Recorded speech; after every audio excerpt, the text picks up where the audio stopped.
What's going on, everybody? Welcome back to the channel and a good morning. I know it's probably early for some of you, depending upon where you're located, but also it could be well into the afternoon or evening, again, depending upon where you're located. But wanted to jump on here real quick, and there are a couple of updates that have come out today.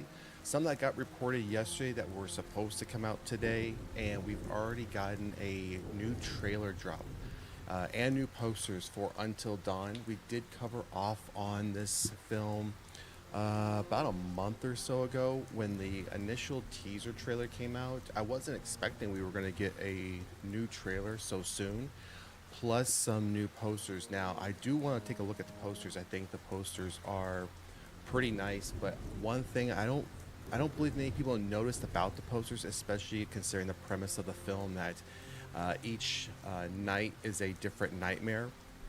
Again, if you saw the if you saw the first trailer, you would understand what I'm talking about. But we're going to take a look at that as well. We also have a brief update on Crystal Lake. I'm surprised.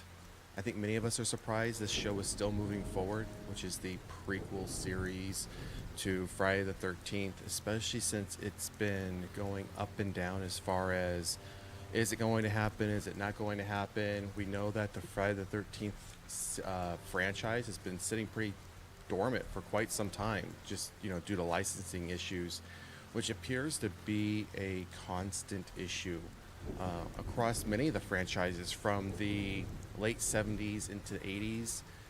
I mean, Halloween had definitely had its fair share of licensing issues, ownership issues, especially between once Halloween 2 was done. Obviously, we saw what happened with Halloween 3, but the reason, if you don't know why there was such a large gap between Halloween 3 and then Halloween 4 was because of licensing issues and ownership issues. Deborah Hill and John Carpenter did not want to continue with the Halloween franchise. They wanted it to end. Mustafa Aked and another owner, I'd have to go back and double check his name at the time, wanted to continue. And there was probably, if I remember correctly, there's probably 5 or 6 unmade Halloween 4 movies. And if you've ever gotten into the backstory of those, which we'll cover off on another episode, because I really want to dive into the Halloween franchise. We did touch on Halloween, probably back in October, November last year, where we went through each timeline and we looked at each of the Michael Myers masks that have been portrayed across the franchise. But I would like to get into each individual film, and then between those films, like I was just mentioning, between Halloween 3 and 4, what was really happening behind the scenes? Why did it take so long? What were the issues? So definitely want to get into those details, because again, I don't think many people know about it. So another thing we want to cover off on today, if you remember, we did review the trailer for a Korean exorcism film, Devil's Stay, last year around late November.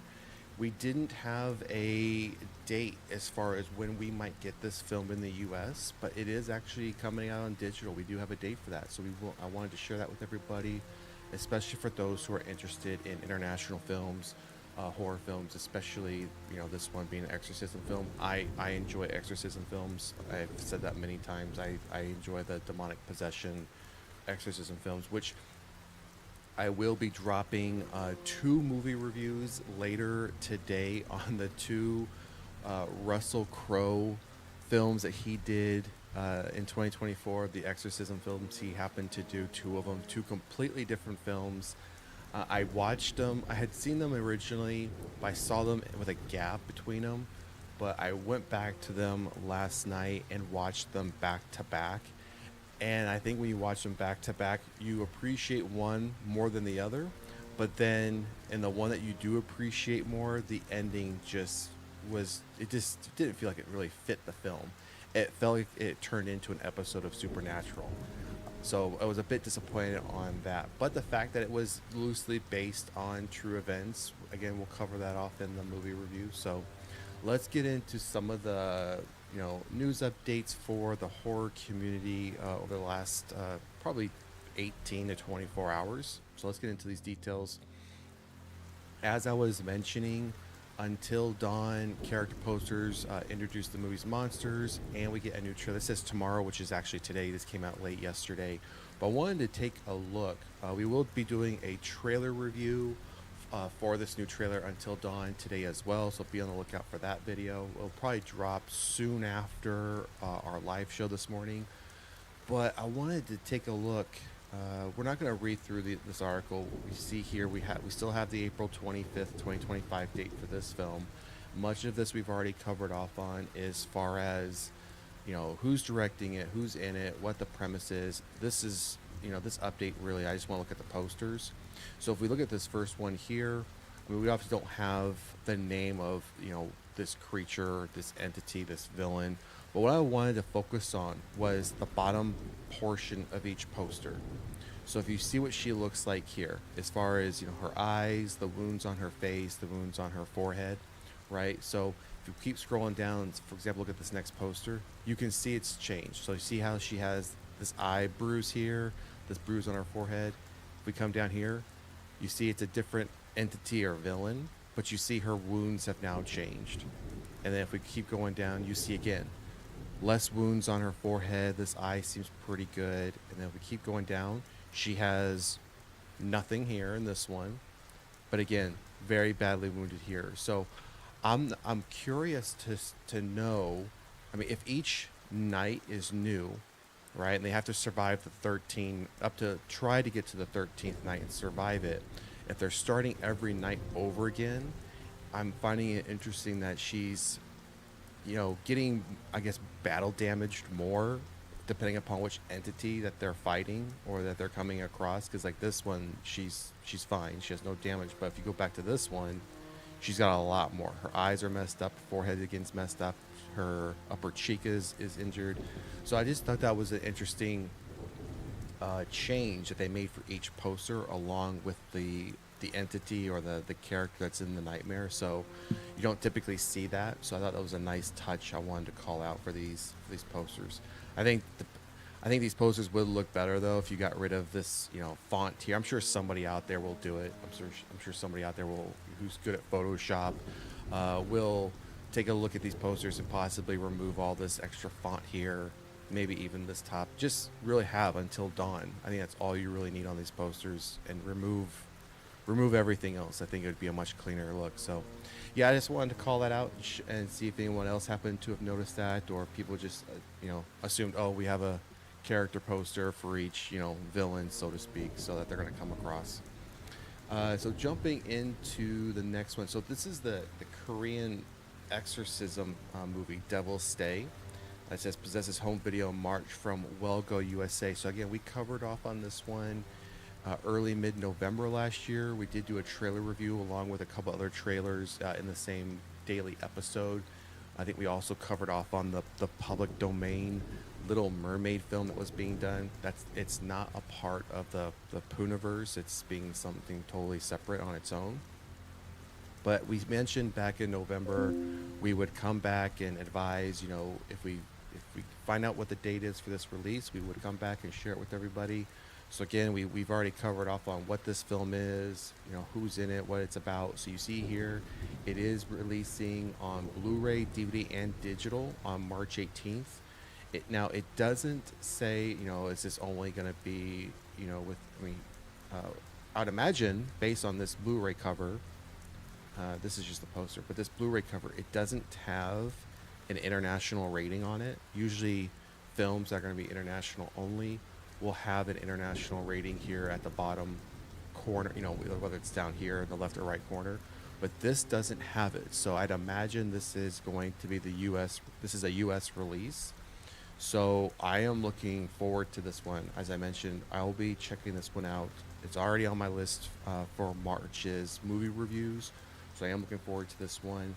I think I have just about majority of the Exorcism films or demonic possession for that whole subgenre for the next couple of months as far as what's coming out. So again, we'll be doing a movie review on this one, but wanted to share the dates for release for both physical and digital in case anyone else is interested in this film. I would, if you are into that subgenre, I would recommend go check out the trailer and go check out our trailer review of it.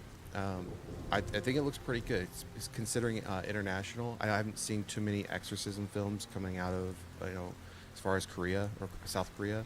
So hopefully this one's pretty good. We did do two films recently, two Indonesian films. I wouldn't say they were full on exorcism. They weren't exorcism films, but they had a level of demonic possession, witchcraft, occult type themes to them. But this one being a straightforward exorcism film, I'm looking forward to. So let's move on to the next thing that came up late yesterday. Salem star Janet Montgomery to take on alien tapeworms in Symbios body horror. So I'm bringing this one up not so much to get into the details of this particular film. I brought it up because it's touching on a topic. I don't see a release date for this one. Just pretty much mentions that she's going to be casted in it.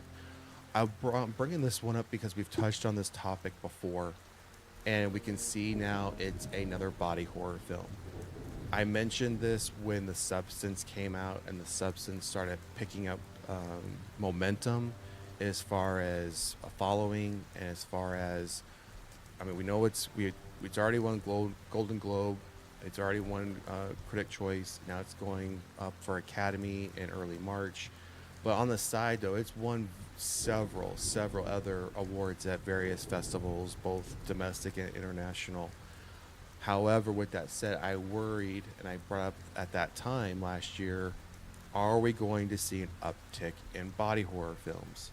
Now, body horror isn't new. This isn't a new subgenre that The Substance created. I think The Substance just happened to have shined a light on this particular subgenre of horror. And I mentioned then, I'm mentioning now, which is why I'm bringing this up, is I'm wondering now if we're going to see an abundance of body horror films, because we saw, again, there was success for The Substance. Is there I don't want to say need, is there more of a desire now amongst the horror community for this subgenre to see more and more body horror? I think since The Substance has come out, and I've brought this up, I think this is now the second or third film that's going to be coming up that's now being greenlit as body horror, and I'm all for it. I'm all for fresh and new ideas, but my concern is, and it always has been with this subgenre, as well as other ones, including, you know, exorcism, demonic possession, religious horror subgenre. Once you start to get an overabundance of it, does it start to lose its impact? Right? Are we going to see now so many more body horror films come out where the subgenre now is just overloaded with body horror films, where it doesn't really have that uniqueness to it anymore? So wanted to bring this one up just to see if anyone else shared that same opinion as I do. If you happen to think that, or are you just all for more, right? Hey, it doesn't matter how many there are, just keep them coming, as long as the story is good, the casting is good. I mean, the effects are pretty decent, keep them coming. So again, just something I wanted to bring up, as I noticed this one specific body horror film was being casted and going to be started up. So I have that concern across really any subgenre of the horror community, especially even slasher films. I think we find ourselves in overabundance, because I feel slasher films is the default for horror. It's the go-to for horror. I mean, we've seen, again, I love Halloween. Halloween's my favorite franchise. Michael Myers is my favorite villain. But again, we've had an overabundance of Halloween films. Same thing with Friday the 13th, Scream, Nightmare on Elm Street. I mean, Saw. I mean, the list goes on as far as some of these that could fall within the default of slasher horror films. So I don't want to start seeing other subgenres fall into that same, again, that same rut of just, there's just so many of them, and where's the uniqueness in the genre? So and this kind of ties into this next one. Killer Wasp screenplay, Hive Mind finds a home at genre label Badlands. Now, I know we get here and there. And this one's interesting because it's talking about the killer wasp creature features returns with the upcoming hive mind, with Deadline reporting that the spec script from writer Peter Gaffney has been acquired by the Badlands label. I mean, if we just look at this picture from Stung from 2015, right? Again, I think this is another subgenre where I think the vast majority of these types of films have been dominated by arachnophobia, right? By spiders. I think, was it last year or the year before, we got Stung. I think we got probably 2 or 3 spider films over the last few years, but there has been a long drawn out period of time where we didn't have anything in this subgenre. And I don't, again, I'm all for originality, I'm all for new ideas. However, I don't want it to start making fun of itself where the horror films are just um, corny, I guess, if that's the word I want to give to it. I want to keep them still horror, but not to where the point where you watch and you think to yourself, I can't believe I'm wasting 90 minutes of my life watching this, and I wish I could get that time back. So I'm all for these types of films as long as they're done right. But when I see Killer Wasp and I see an image like this, it immediately makes me think, are we going to have, wasps the size of, small dogs or medium-sized dogs flying around a small community, and now the community has to figure out some sort of lethal bug spray to kill these wasps, or somehow get them into some electric field to electrocute them all, right? Or find the queen. I mean, it's just, I think it's a pretty routine story that doesn't really give you a lot of room to venture, right? And just feels like it's those films that you just want to churn out for quantity versus quality. So the next one I wanted to talk about was Emily Hirsch will investigate one of the world's most famous haunted houses in the Condemnation. Now, the reason I wanted to bring this film up, 2 things, because it talks about, I think it's Emil actually, Hirsch. I think I might pronounce that incorrectly. Um, it mentions 2 things. One, the autopsy of Jane Doe. If you haven't seen the autopsy of Jane Doe, I think it's on just about every streaming platform except for maybe Netflix. I think it's on Hulu, Amazon, and it might be on Shudder, but I know it's on Amazon and Hulu. Check it out. It's a great film. As far as from a witchcraft perspective, I think it would fall more into the witchcraft subgenre. Good film though. But the reason I want to bring this particular film up that's starting up is it talks about it's actually going to be taking place in a well-known, right here, where it's going to be, the casa it's taking place at, we're going to be filmed at, is an actual paranormal hotspot located in the center of Lima, Peru. Urban legends surround the building date, what's that little movie, perp? The building date back to the mid 18th century. So the fact that they're going to be going to a place that urban legend has it that it is a hotspot for paranormal activity, and they're going to be filming a paranormal condemnation film at that location, I think that's just even better. All right, so little perp, let's see what you got here. So just saw the monkey. Can't wait to see. Yeah. So so you must have got an early screening. I think they did an early screening of it this week in some areas. So yeah, I've heard it's pretty crazy. I've heard it's pretty to your point, I heard it's hilarious, but I've also heard it doesn't hold back from the early reviews I've been seeing. So I can't wait to see it. It's definitely on my list of films to do a review on. I'm not sure if you were able to get the I don't know if you collect these things, but like the popcorn bucket. I've seen some people already being able to get a hold of them. I didn't know they were already out. I didn't know if they would be putting those out now or waiting until next week to release them, but they're pretty big. I mean, they're like a good size like drum and the monkey on it. So correct. Yeah. Like I said, I've heard some of the early reviews say it's pretty graphic, so I'm looking forward to that one.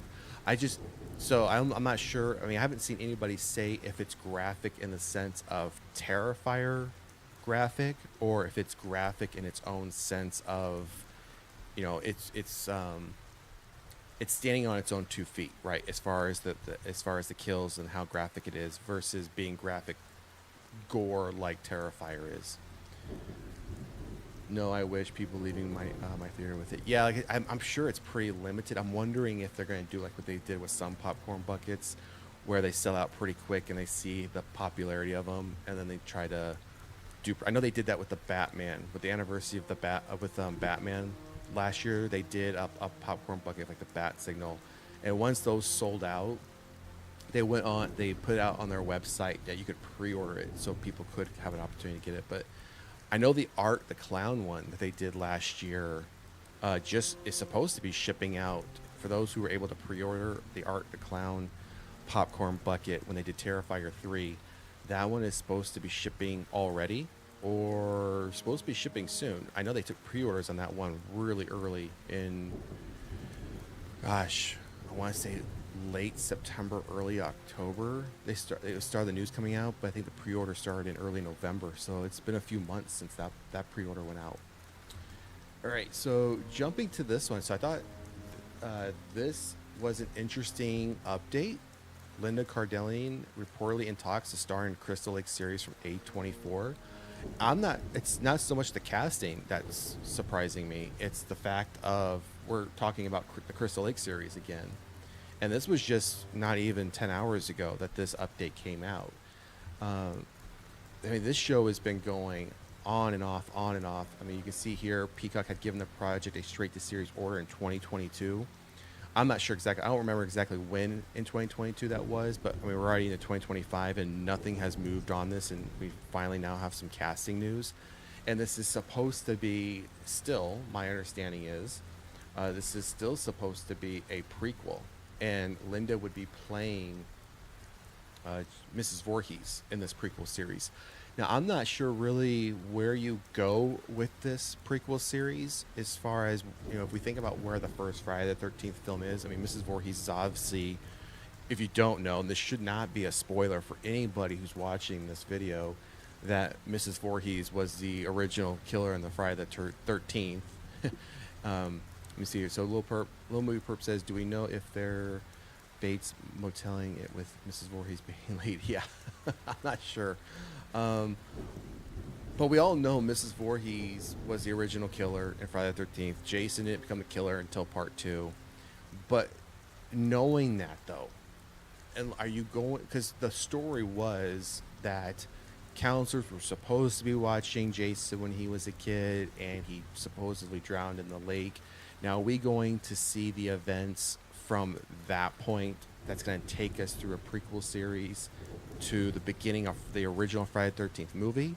Or are we going to maybe have a prequel series where, Mrs. Voorhees is normal, working at the camp, Jason's alive, and midway through the series, Jason does drown, and then the last half of the series, we see Mrs. Voorhees go crazy, start her killing spree of doing whatever she's going to do, then leading us up into the original Friday the 13th film.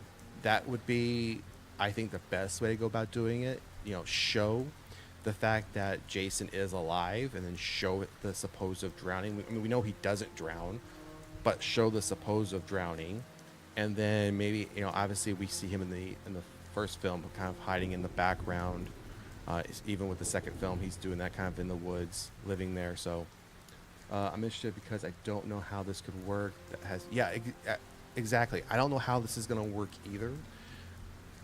As I was just mentioning, unless they're going to do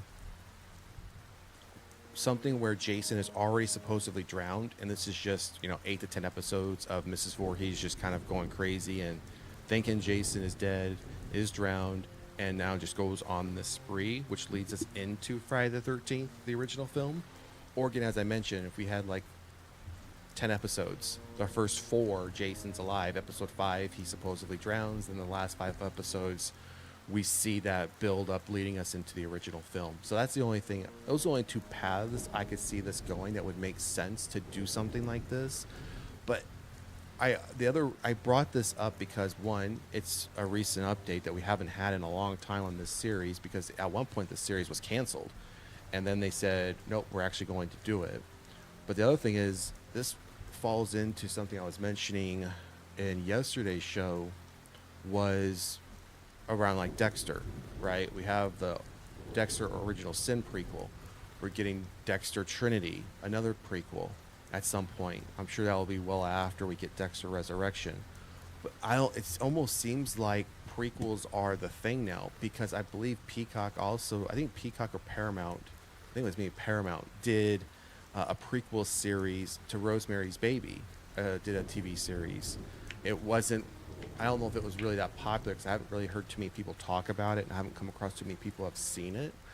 But it seems to be a lot of things are going back to these original franchises and doing prequel TV series, almost like we need additional backstory. I mean, we saw that happen with The Omen. We got a movie prequel last year with that, which I enjoyed. Thought it was really good, but it led us right into the Damien story because we find out at the very end of the film that Damien's the baby.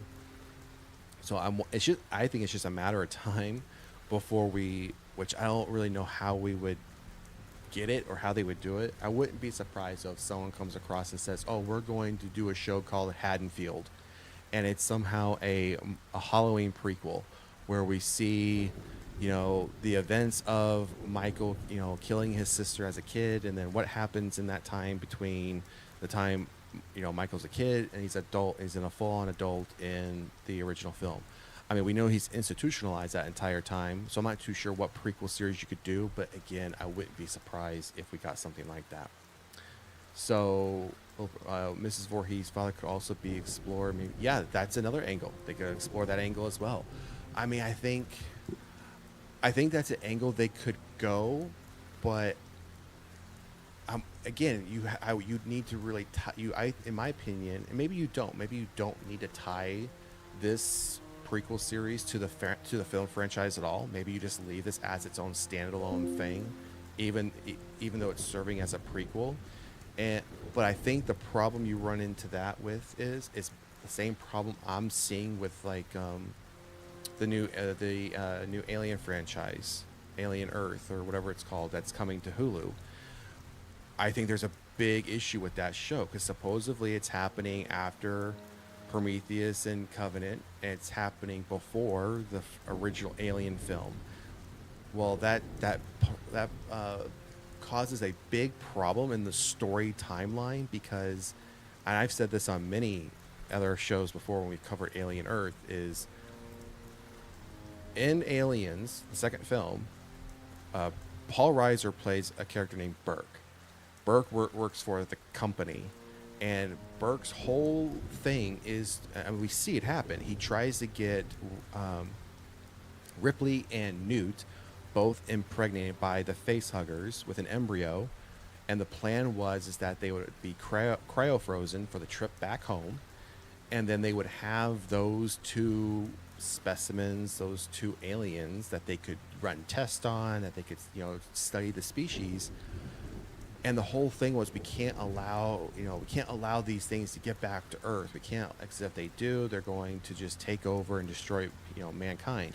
Well, if that was part of the premise for the Aliens film, and Alien Earth is happening before that, and the aliens are on Earth in that film, well, doesn't that kind of just really destroy the entire premise of the original Alien films, that they can't get back, they can't let them get to Earth? Same thing with something like this is, do you let this be a standalone, but you gotta make sure the story does somehow make sense and doesn't supersede, so to speak, what has transpired in the original, I'd say the first 4 films of Friday the 13th. I think anything that happens in Friday the 13th from film 5 and on are very siloed films, and they become very supernatural.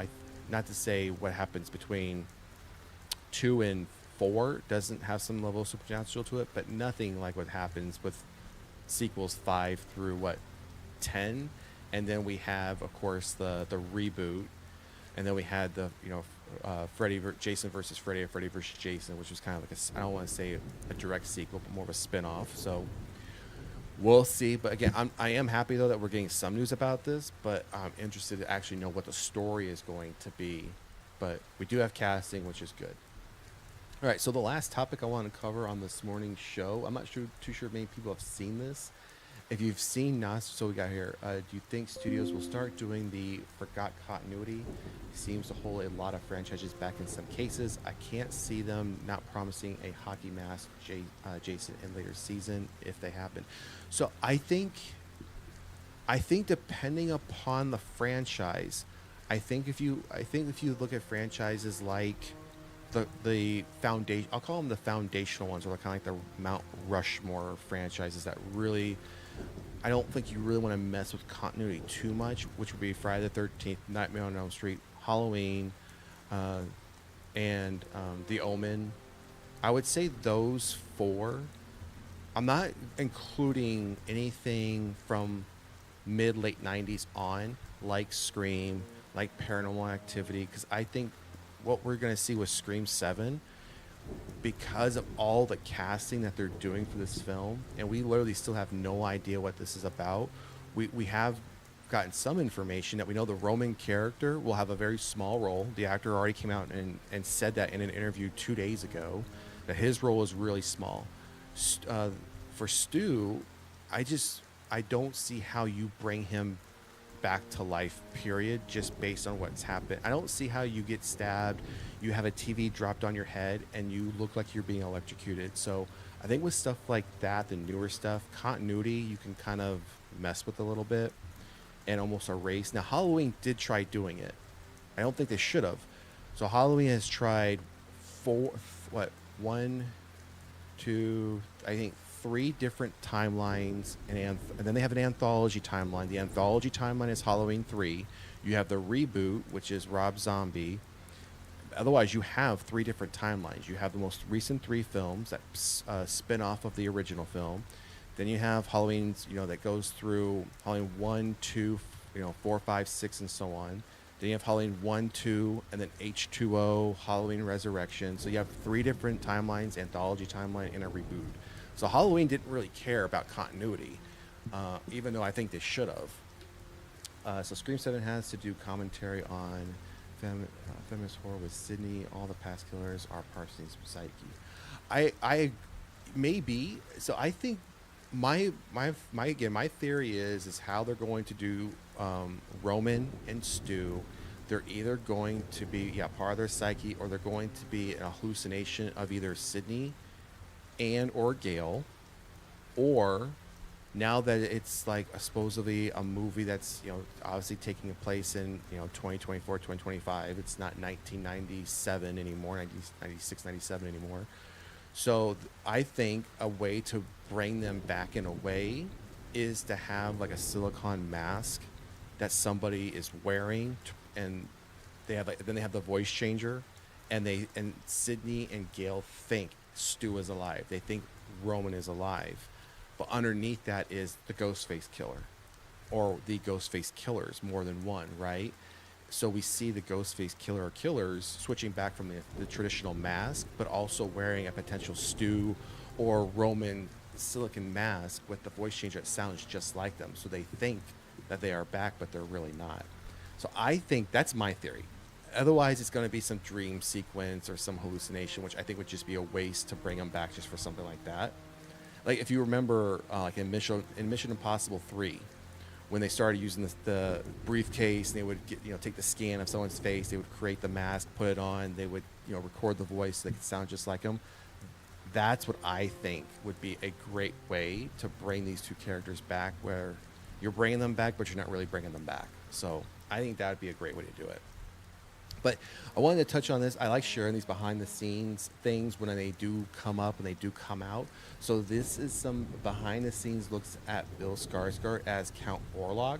If you've seen Nosferatu, I just think, now that you can kind of see it, not in as dark as that film was from a lighting perspective, except towards the end when you got to see him a bit more. I think seeing it this way really gives you an appreciation for the amount of makeup, prosthetics, work that went into transform. And if you know what Bill Skarsgård looks like, you can see the absolute transformation that went into making him into this character. But I also appreciate the fact that no, This is a kid friendly show. I do also like the fact that he did come out and mention how he did work on his voice training to sound like that. So that's really him doing that voice in the film. Now, don't get me wrong, I'm sure it was altered a bit as far as upping the volume, lowering the volume, as far as in certain scenes.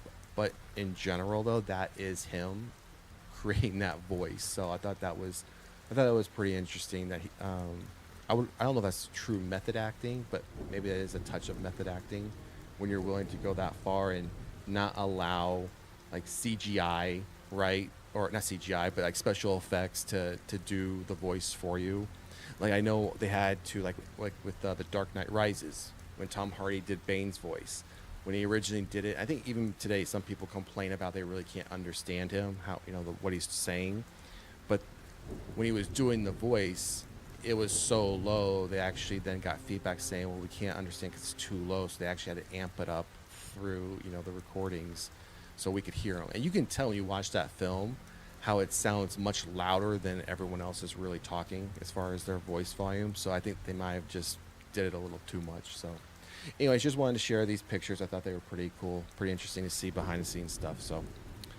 All right, everyone, that is going to do it for today's show. I just want to say a quick thank you to all those who jumped in the chat and for all those who took some time to join me in going through some of the recent news over the past, day and a half. So let's see here a little bit. So shots fired at Brulis apparently use AI to help with accents.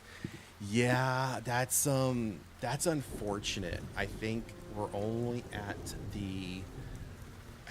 just at the beginning of AI when it comes to stuff like this.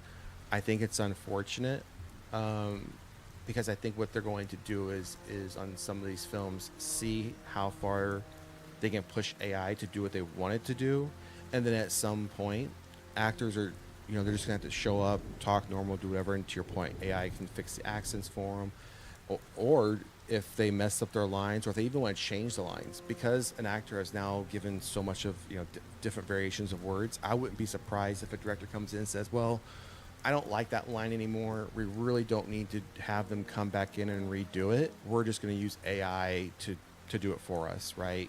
And I think that's going to then eventually, the more recordings I think people do, these actors and actresses, if I know some people were talking about, that they need to sign, that they're never going to sign anything over to say you can use my voice or my likeness for AI. But I think on some level, though, you don't really have that anymore. I'm sure within the contract that you sign when you do a movie, that's that character, you don't own that character, right? So when I think about like Robert Downey Jr. doing Iron Man, he doesn't own the Iron Man character. That's a Marvel character, and the Marvel can do whatever they want with that movie, with his likeness in the movie, anything to do with it. So if they decide to, let's say, do another Iron Man film, and let's say, oh, we don't really need him, let's just use AI because we have all these different shots, we have his voice in different ways, we can just do it this way. I Unless there's now something to say that you can't do that, what stops any studio from doing that and making a complete AI film without having to bring anybody in and save money? I think that's going to be a detriment to the industry, honestly. So hopefully they can keep that from happening. So, all right, everyone, that's going to do it for today's show. Just a reminder, I will be dropping a few movie reviews and trailer reviews later on today because, again, we do have the Until Dawn trailer that came out this morning. I'm going to take a look at that. As I mentioned, I did go back and rewatch the two Russell Crowe Exorcism movies back to back last night to refresh myself and to do a review on both at the same time. But there'll be two separate videos in case you don't like one or the other. And also, I noticed Wake Up dropped a trailer. I know that film hadn't been talked about since mid last year, where they, for some reason, dropped a trailer as if it was new. So I'm going to see if it actually is new, because I know we recently got a teaser on that last year. So, all right, Little Purple, I'll see you later, man. You have a good one. So make sure to like, share, and subscribe to the channel. Again, we are approaching 500 subscribers, so if you haven't done so already, please like, share, and subscribe to the channel. Otherwise, we will see you at the next one. Peace.